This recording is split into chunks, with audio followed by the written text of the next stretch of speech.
لا قوة إلا بالله العلي العظيم. أعوذ بالله من الشيطان اللعين الرجيم. بسم الله الرحمن الرحيم. الحمد لله والصلاة والسلام على رسول الله وعلى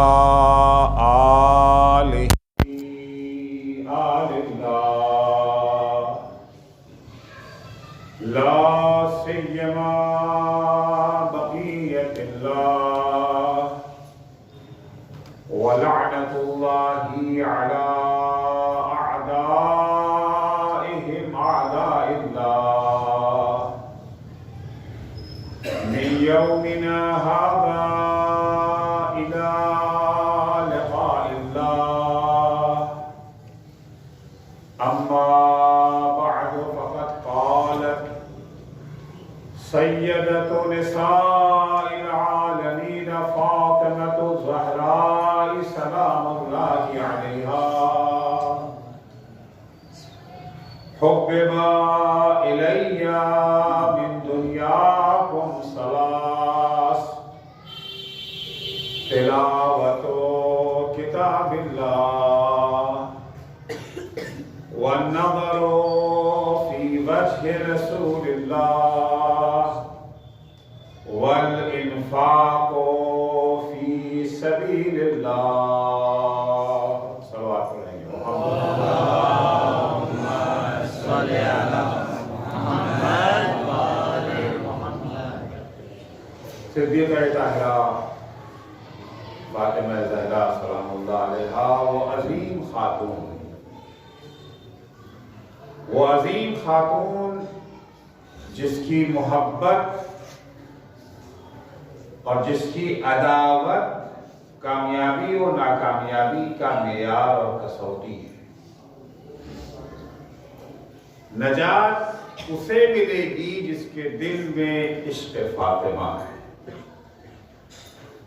جہنم اس کا مقدر ہے جس کے دل میں بغض فاطمہ ہے. بہت بڑی بات ہے. اللہ کی ایک ایسی کنیز جس کی محبت اور جس سے عداوت پورے دین کا مرکز و محور ہے. دین کا ہے کے لیے ہے. اسلام کس لیے ہے؟ نجات کے لیے ہے نا اسلام. مسلمان کس لیے ہوئے؟ تاکہ آخرت میں سرخرو ہو سکے، کم از کم بہشت میں جا سکے. اسلام کی مخالفت جہنم کا باعث ہے.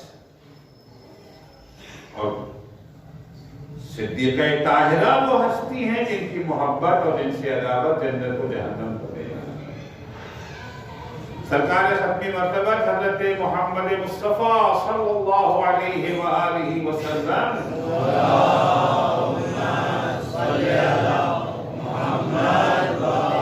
جناب سلمان کو خطاب کر کے ارشاد فرماتے: یا سلمان، من احب فاطمہ ابنتی، جو میری بیٹی فاطمہ سے محبت کرے گا،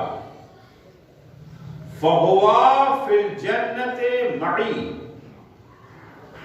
اس کا ٹھکانہ جنت ہے، وہ جنت میں رہے گا، وہ بھی میرے ساتھ. جنت و جنت میں بھی فرق ہے نا. جنت میں رہے گا میرے ساتھ. وَمَنْ أَبْغَضَهَا فَهُوَ فِي النَّارِ، اور جو فاطمہ سے بغض رکھے گا، جو فاطمہ سے دشمنی کرے گا، اس کا ٹھکانہ جہنم ہے. یا سلمان، حب فاطمہ ينفع فی 100 مواطن.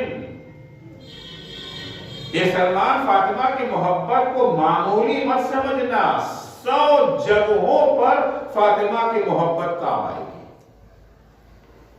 وہ مشکل گھڑیاں، وہ مشکل لمحات جہاں سب ساتھ چھوڑ دیں گے، کچھ کام نہ آئے گا، وہاں فاطمہ کی محبت کام آئے گی۔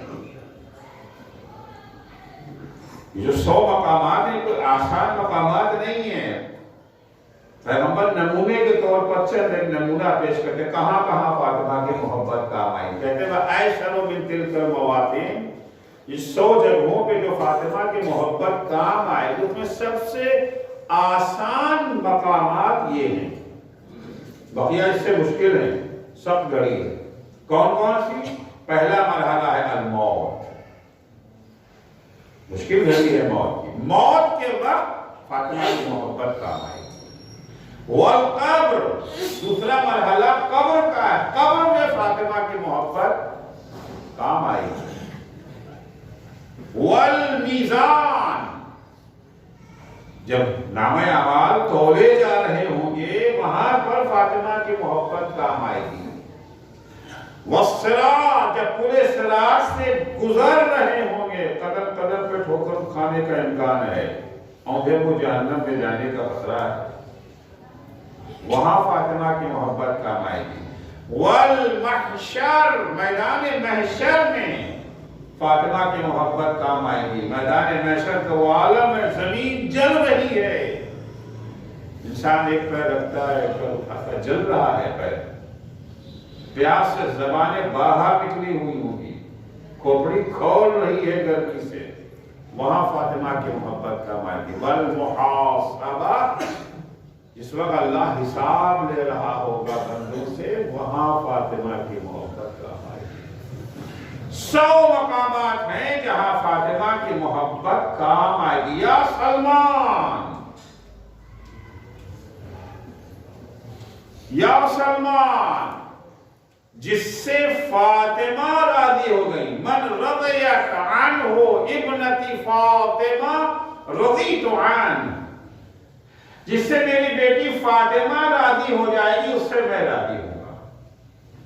وَمَنْ رَضِيتُ عَنْهُ رَضِيَ اللَّهُ عَنْهُ، اور جس سے میں راضی ہو جاؤں گا اس سے اللہ راضی ہوگا۔ اب اگر یہ سمجھنا چاہتے کون رضی اللہ عنہ کے قابل ہے تو دیکھیے کہ فاطمہ کس سے راضی ہیں، جس سے فاطمہ راضی ہے اس سے پیغمبر راضی ہے، جس سے پیغمبر راضی ہے رضی اللہ عنہ، اللہ اس سے راضی ہو جائے۔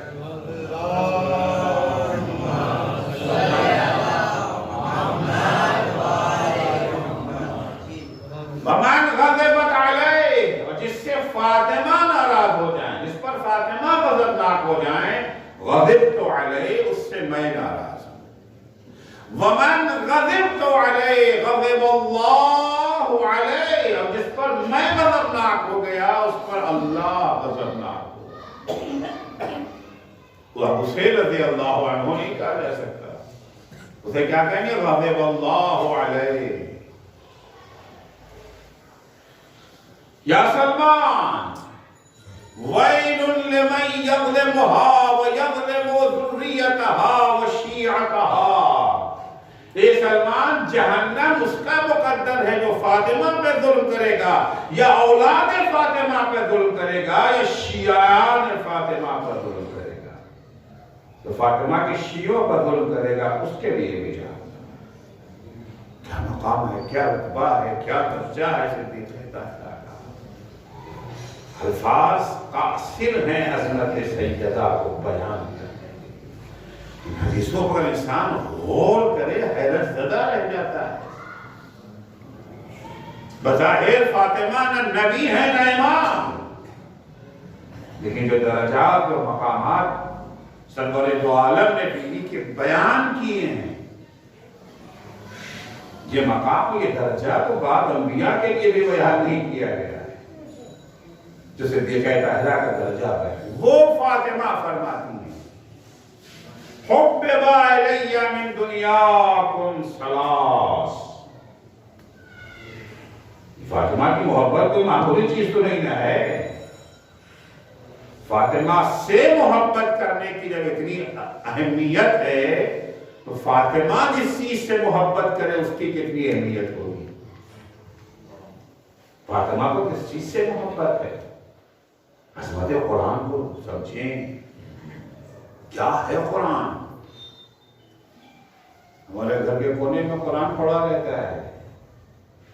کبھی ہمیں توفیق بھی نہیں ہوتی اس کو اٹھا کر کے دیکھنے کی، پڑھنے کی. پڑھ لیا، کسی کا انتقال ہو گیا، زیارت میں نیچے میں قرآن کاٹ کے پڑھ لیا. کسی کا دم نہیں نکل رہا ہے تو سورہ یاسین پڑھو، دم نکل جائے گا. قرآن جو زندگی کی کتاب تھی اسے ہم نے موت کی کتاب بنا دیا ہے. قرآن کتاب حیات ہے، کتاب موت نہیں. اسلام دین حیات ہے. قرآن مجید میں ارشاد ہوتا ہے یا ایھا الذین آمنوا استجیبوا للہ وللرسول اذا دعاکم لما یحییکم. اے صاحبان ایمان، جب تمہیں خدا اور رسول بلائیں اس چیز کے لیے جو تمہیں زندگی عطا کرتی ہے تو لبیک کہو. کیا مطلب ہے؟ پیغمبر کی کچھ دعوت وہ ہے جو زندگی عطا کرتی ہے، کچھ بہت اسے زندگی والی بات کرے تو لبیک کو ورنہ مت کہو. نہیں، پیغمبر دعوت ہی دیتے ہیں زندگی کی. پیغمبر نے جتنی چیزوں کا حکم دیا ہے، جتنی چیزوں کی طرف دعوت دی ہے، وہ زندگی کے سوا کچھ ہے ہی نہیں. دین حیات ہے، دین زندگی ہے. قرآن دین حیات ہے. بی بی فرماتے حبب الیہ من دنیاکم ثلاث. تین چیزیں ہمیں محبوب ہے سر فہرست: تلاوت و کتاب اللہ، اللہ کی کتاب قرآن کی تلاوت. کل میں نے عرض کیا تھا کہ قرآن کس لیے اللہ نے نازل کیا. مقصد نزول قرآن ہے کیا؟ مقصد نزول قرآن ہدایت ہے. ان ھذا القرآن یہدی للتی ہی اقوم. سب سے زیادہ جو سیدھا راستہ ہے، سب سے زیادہ جو مطمئن قرآن راستہ ہے، جہاں انحراف کا امکان نہیں ہے، اس راستے کی طرف قرآن نازل دیتا ہے. تذکیہ تھا کہ سب سے بڑی نعمت کیا ہے انسان کے لیے؟ ہدایت ہے. ساری نعمتوں سے بڑی نعمت ہدایت ہے. اگر انسان ساری نعمتوں سے محروم ہو جائے مگر ہدایت اس سے اگر مل گئی ہے، اس سے بڑا مالدار کوئی نہیں. سوچی روٹی آدمی کھا رہا ہے، فاقے زندگی بسر کر رہا ہے، رہنے کے لیے چھپر بھی نہیں ہے، فٹ پاتھ پہ سوتا ہے، اندھا ہے، لنگڑا ہے، لولا ہے، سب کچھ ہے مگر ہدایت یافتہ ہے. مگر ہدایت یافتہ ہے. ٹھیک ہے، ہماری دنیا کے اسلام مخالف نہیں ہے، لیکن اس کی اتنی قیمت نہیں جس کی خاطر انسان ہدایت کو قربان کرتے. آپ دیکھیں اس وقت امیر المومنین کے سر پہ ضربت لگی ہے. مال دنیا میں سے کیا ہے علی کے پاس؟ مولانا نے خود جو خط لکھا ہے عثمان بن حنیف میں لکھا ہے ما نلت لی من الارض شبرا. میں نے اپنے لیے ایک بالش زمین بھی حاصل نہیں کی. میں نے تمہاری دنیا میں سے فقط 2 سوکھی روٹیاں لی ہیں، 2 بوسیدہ کپڑا، بس سلام. کچھ نہیں لیا میں نے. کچھ نہیں ہے علی کے پاس. 2 بوسیدہ کپڑا، 2 سوکھی روٹیاں. من دنیاکم قد اکتفا من دنیاکم بتمرے ومن طعمہ بقرصے. تمہاری دنیا میں سے فقط 2 بوسیدہ کپڑا اور کھانے میں سے 2 روٹی، بس سلام.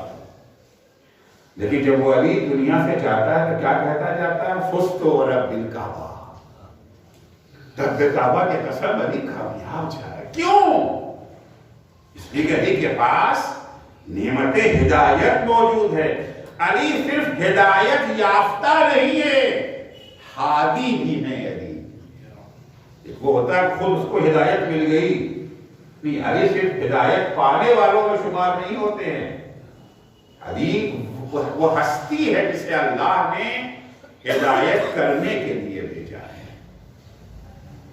قرآن کتاب ہدایت ہے. سب سے بڑی نعمت ہدایت اور سب سے بڑی فضیلت ایک انسان کے لیے یہ ہے کہ وہ ہدایت کا کام انجام دے. سب سے بڑا کام یہی ہدایت کا کام ہے. افسوس یہ ہے کہ وہ حضرات جو ہدایت کے عمل میں ہیں ان میں سے اکثر اس کی قدر و قیمت سے واقف نہیں ہے. یہ ممبر کون سی جگہ ہے؟ کاہے کا کام یہاں سے ہوتا ہے؟ یہ ممبر ہدایت ہی کی جگہ تو ہے نا. ممبر پر آنے والا خطیب، ذاکر، عالم، اس کا کام کیا ہے؟ ہدایت ہی تو ہے، اس کے علاوہ کچھ اور کوئی کام ہے؟ ہدایت ہے. مگر ممبر پہ آنے والوں کو اپنے عمل کی قیمت نہیں معلوم. البتہ سامعین کو بھی نہیں معلوم. سامعین کو بھی نہیں معلوم. کہتے جی ذاکر سے، خطیب سے مجلس کا وعدہ لیتے آپ کو مجلس پڑھنے آنا ہے تو پوچھتے کیا دیں گے آپ؟ کیا دیں گے؟ ان کا کہنا نہیں یہ تو کم ہے. بارگیننگ اس طریقے سے ہر چیز میں ہوتی ہے. البتہ ابھی ہمارے ہندوستان میں یہ بیماری کم ہے مگر آ گئی ہے. مگر یہ بیماری اور خود مومنین نہیں پوچھتے ہیں. صاحب کا فون آیا ہمارے پاس، مولانا خمسہ پڑھنا ہے. تاریخ میں دیکھا خالی سے بکا جائیں گے. کہ مولانا کیا ہدیہ لیں گے آپ؟ میں نے کہا ہدیہ پوچھ رہے ہیں یا قیمت؟ آپ صاحب بات کیجئے نا، تو پوچھ رہے ہیں تو اجرت دینا چاہتے یا ہدیہ؟ اگر ہدیہ دینا چاہتے ہدیہ پوچھا نہیں جاتا. ہدیہ پوچھا جاتا ہے، گفٹ ہے نا. ہدیہ یعنی گفٹ. گفٹ دینے والے کی جو حیثیت ہوتی ہے اپنی حیثیت کے لحاظ سے دیتا ہے گفٹ. ایک پھول بھی دے دیا وہ بھی گفٹ ہے، کارڈ دے دیا، محل دے دیا وہ بھی گفٹ ہے. الہدیۃ بقدر مہدیہا، جو دینے والا اس کی حیثیت کیا ہے؟ بیچارہ جو مزدور ہے وہ اگر 2 روپیہ بھی لا کے دے دیتا اس کی قیمت ہے. ایک ارب پتی، خرب پتی 2 لاکھ بھی دے دے تو کم ہے. آپ دیکھیں امام حسن مجتبی علیہ السلام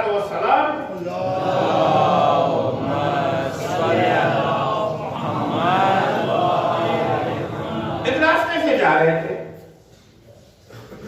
راستے میں کچھ غریب مزدور بیٹھے کھانا کھا رہے تھے. اب روایت کا لفظ ہے فقیر، فقراء. اردو کا فقیر الگ ہے، عربی کا فقیر الگ ہے.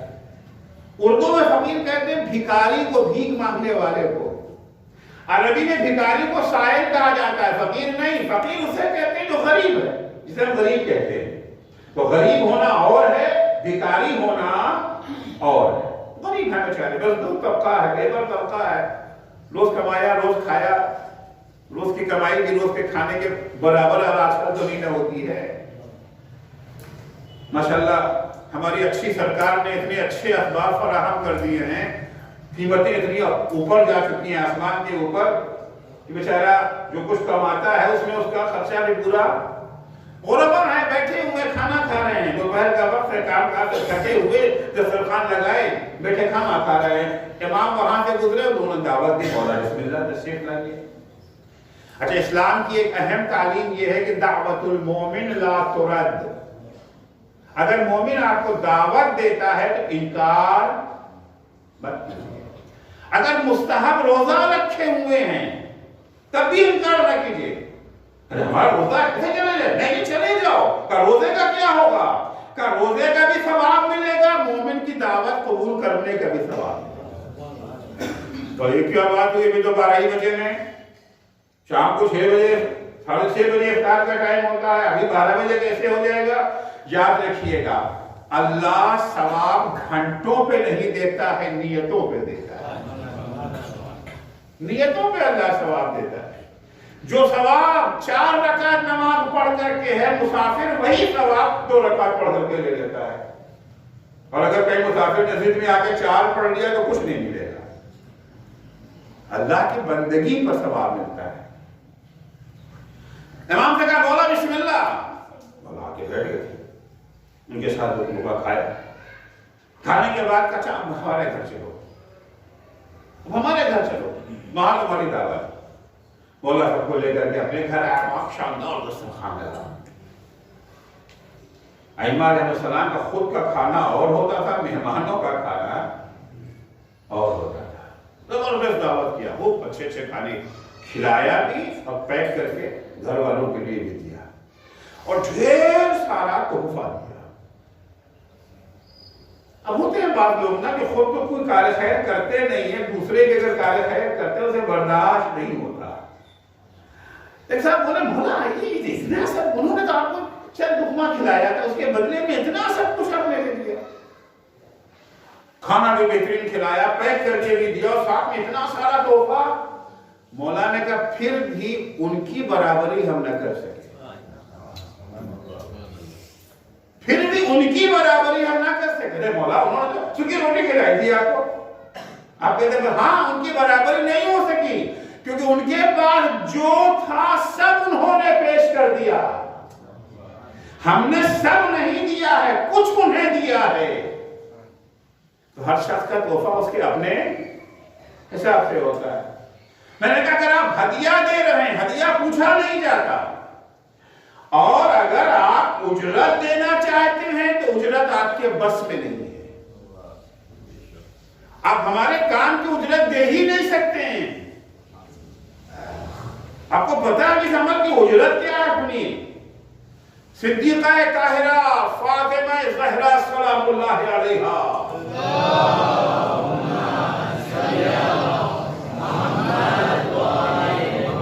معصومہ کی خدمت میں خاتون آئیں، دیکھیے ایک مسئلہ بتا دیجیے، تو آتے رہتے نا، مولانا بیٹھے ان کے پاس بھی آتے ہوں گے سوال کرنے کے، مولانا بیٹھے ان کے پاس بھی آتے ہوں گے سوال آ کر کے یا فون کر کے پوچھتے ہیں نا مسئلہ، سوال کا جواب دینا کیا ہے؟ ہدایت ہی کرنا تو ہے نا، راستہ بتانا ہے، راستہ دکھانا ہے۔ کبھی بھی میرے سوال جواب دے دیجیے، سوال سنا جواب دے دیا، بڑی خوش اخلاقی کے ساتھ، خندہ پیشانی کے ساتھ جواب دے دیا۔ وہ گھر سے باہر نکلی پھر چلی آئی، وہ آپ نے کیا کہا تھا میں بھول گئی، پھر سے بتا دیجیے۔ معصومہ نے پھر سے بتایا، ابھی گھر سے نکلی پھر آ گئی، وہ میں بھول گئی آپ نے کیا کہا تھا۔ خدا نہ کرے کسی ٹیچر سے کوئی طالب علم 2-3 مرتبہ ایک ہی سوال کو پوچھ لے، مولوی صاحب نے نہیں پوچھے، مولوی صاحب کو غصہ آ جاتا ہے، کھلواڑ کر رہے ہو ہمارے ساتھ، عقل نہیں ہے تمہارے پاس، کھاماڑ ہو تم۔ اور اگر 4-5ویں دفعہ ہوگا تو تھپڑ بھی جیسے پڑ سکتا ہے۔ بیوی سے تیسری دفعہ پوچھا، معصومہ نے اسی خوش دلی سے، اسی خوش اخلاقی سے، نہ آواز میں کوئی فرق آیا، نہ لب و لہجے میں فرق آیا، تیور میں کوئی فرق آیا، اسی محبت سے جواب دیا۔ گئی پھر چلی آئی، 10 مرتبہ اسی طرح سے جاتی رہی آتی رہی، جاتی رہی آتی رہی، اور معصومہ نے ہر 10 مرتبہ اسی خوش دلی، خوش اخلاقی، حسن اخلاق کے ساتھ، خندہ پیشانی کے ساتھ جواب دیا جس طرح پہلی مرتبہ جواب دیا۔ 10 مرتبہ کے بعد اسے شرم آنے لگی، دیدی معاف کیجیے گا، میں نے آپ کو بہت رکھا، کیا کرے میرا حافظہ کمزور ہے، سوال میرا نہیں تھا، میری پڑوسن کا تھا، اس نے پوچھوایا تھا، تو میں چاہ رہی تھی کہ بالکل پکا جواب لے کر کے جاؤ، بھول جاتی تھی پھر آپ کے پاس آ جاتی تھی۔ آپ کا بڑا احسان ہے کہ آپ نے ہمارے سوالوں کا جواب دیا۔ معصومہ نے کہا کیا کہا؟ میرا احسان تمہارے اوپر؟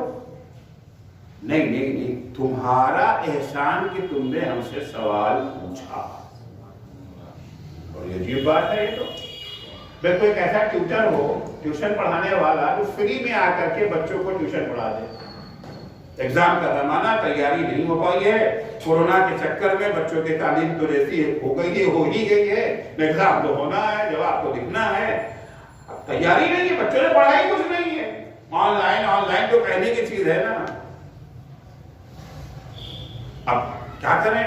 معلوم صاحب پڑوس میں تھے، ان کا بیٹا گھبراؤ نہیں، فری آف کاسٹ ان کو پڑھایا۔ کس کا احسان ہے؟ ٹیچر کا احسان ہے اسٹوڈنٹ پر، یا اسٹوڈنٹ کا احسان ہے ٹیچر پر؟